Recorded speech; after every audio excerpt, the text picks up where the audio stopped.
Hi there, welcome back to Let's Play. This is card number 38 in the series. Today we're going to make a cute little shaker box and also almost like a specimen card. It's going to go right through your card. You're going to cut it out and you're going to play with some glitter or some elements to put into your shaker box. The heart I've used, you can use a star, you can make a little New Year's card or a back to school. You can use a circle. I found the heart was the easiest shape to cut out, so I went with that. All right, so let's play. First thing you're going to do is, because I've done the hearts, I've gone with the Queen of Hearts. Here I used the Ace of Hearts. So you can choose which heart you want. I went through my stash and I found this from Celebrate. It was the core collection. So I thought that was actually quite nice to use because I went with the red. You can obviously use whatever paper you have in your stash that goes with your theme. So you're basically just going to be covering your card. Remember, these don't have to be perfect, these cards. And what we're going to do is tear off the corner because we want to see your Queen of Hearts sticking out. I have decided to ink in black oxide just to give it a little bit of a shadow. So it will really skew over there. And I'm going to ink this first before I stick it onto my card. Alright, then sticking onto my card and just using good old Tombow.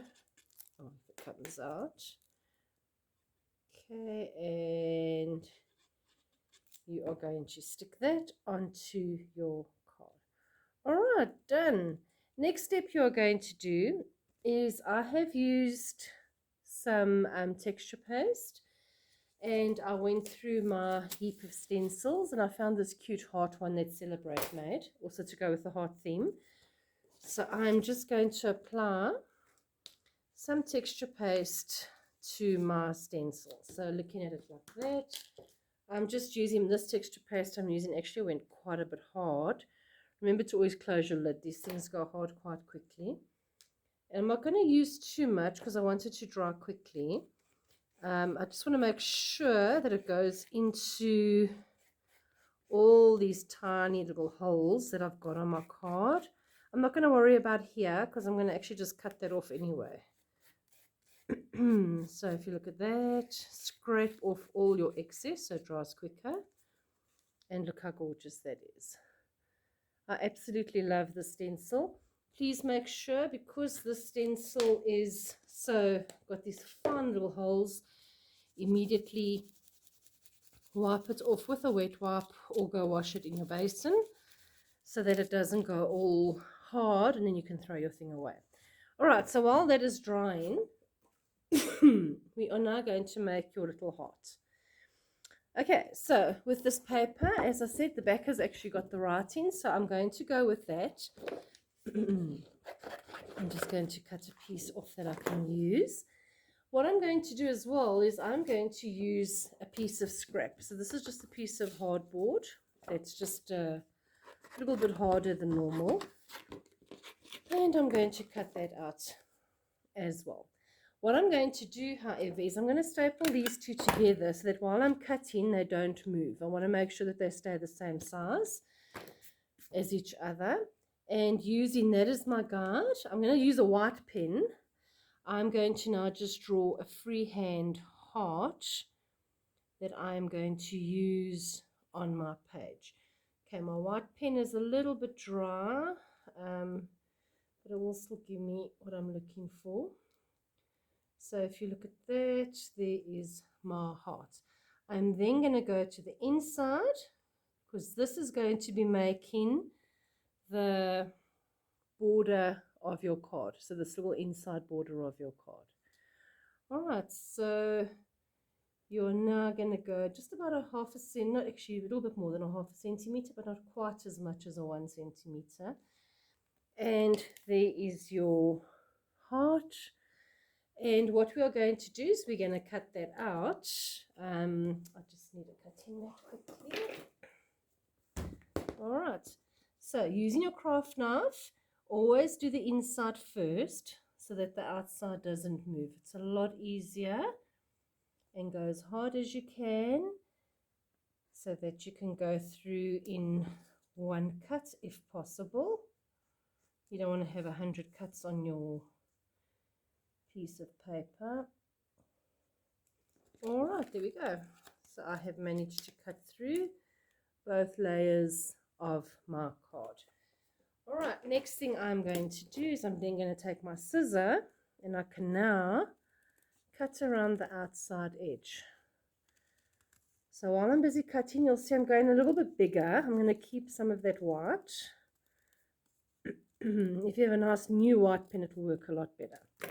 All right, so now it's going to move, but it doesn't matter because now you've got them exactly the same, which is what you were aiming for. All right, again, I'm just going to ink it with the black just to make sure that it actually stands out. I'm not going to worry too much about this one. If you want, you can just go around the inside edge, but you're not really going to see much of it. All right, next we're going to do is, because you're making a shaker box, you now need to get plastic. So I didn't have a lot of plastic on hand, so I just used an old 6 by 6 inch page protector. It had a white sheet in which I kept there just because I want to see where I'm cutting. And this, I am just cutting freehand. So obviously you've got a front and a back, so it's 2 layers of plastic that you're cutting. And I am cutting out the shape of my heart. Throw the rest away.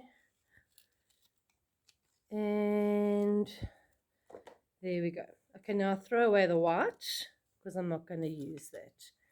And I seem to have lost my other piece. Oh, there it is.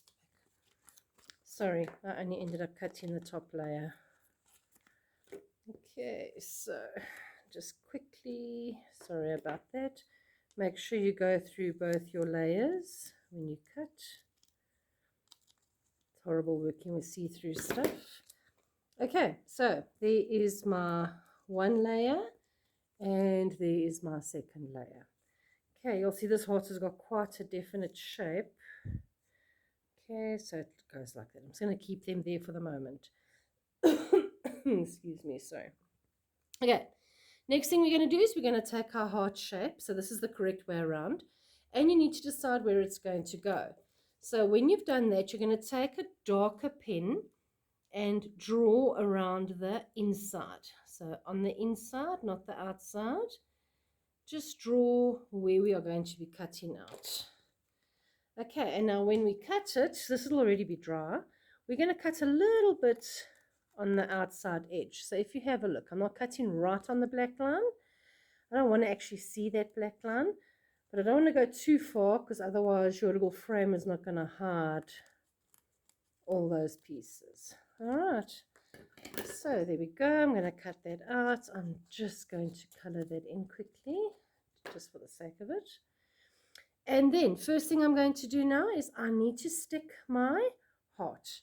So I've just used Tombow. You can decide what you want to use. I found tape does work, but just when you've got funny shapes, it is a little bit harder to stick down. All right, and there is my first layer is done. Then I can now go around the outside of my heart and stick that on top of my plastic heart. All right, you'll see this heart. I don't know why, but it's gone quite big. I'm going to just trim that back. You don't really want to see it sticking out. All right, so now we've got a nice hollow plastic heart. Okay, turn it over. First thing I'm going to do is put glue. Okay, so now this is quite tricky. Don't put too much glue, but put enough that you're not going to have holes. And you're going to go all the way around. Remember, this is going to be a shaker box. Okay, and then what I've done is I'm going to use a little bit of silver glitter in the middle. Not too much, just a tad. Okay, and in my stash, I found I had a little bottle of Nouveau Diamond Glitter Sprinkles, which I think are absolutely gorgeous. So just a little sprinkle of that as well. If they go onto your glue, just move it off. You don't want to cover your glue. All right, next step now is we're going to cover that with our second heart. Just make sure your heart is in the right direction so that it's covered. Okay, and just squash your glue on the outside. Make sure that it is all covered. Okay, there we go. So it looks like that now. All right. And then our very last step that we're going to do is we're going to take, remember, our backing that we cut. This is just to secure it in place. Okay, so again, we're going to do another row of Tombow. And this one goes that way around. Remember, we had the black on the inside that we inked. And there we go. If it extends a little bit off the edge, I'm not going to do the whole thing now. Just wait for it to dry. And once it's dry, you can just cut off the excess. All right, so there's our little shaker heart. I have then gone through my trusty bags of embellishments. This is my Love and Wedding bag. And I found a few embellishments, which I decided to put on the page, which are going to go over there. Before I do that, however, I just want to take a little bit of string. This is optional. You don't have to do this if you don't want to. And I am just going to tie a little bow. Oh my goodness, okay. Always looks easier when you do it without the camera watching you. All right, so embroidery floss actually works quite well. I didn't have, so the rope I'm using is a little bit thicker, so it's a little bit harder to tie a bow. All right, there we go. So I'll neaten that up just now. And then I have found a cute little saying that says true love. And I'm going to raise him just on some normal foam tape. Just give it a little bit of dimension on my card. And I'm going to stick him there. And then I found these little cutouts that I had in my stash. And with my Tombow again, I'm just going to stick that on underneath like so. And that is it. That is this week's, oh, if I can just get it to stick. All right, so that's this week's card number 38. So please, girls, remember, do not post your cards under the video. Post them under the correct post on Scrap and Sell across South Africa. And I cannot wait to see what you all do. Enjoy it, and I shall see you soon. Thank you. Bye.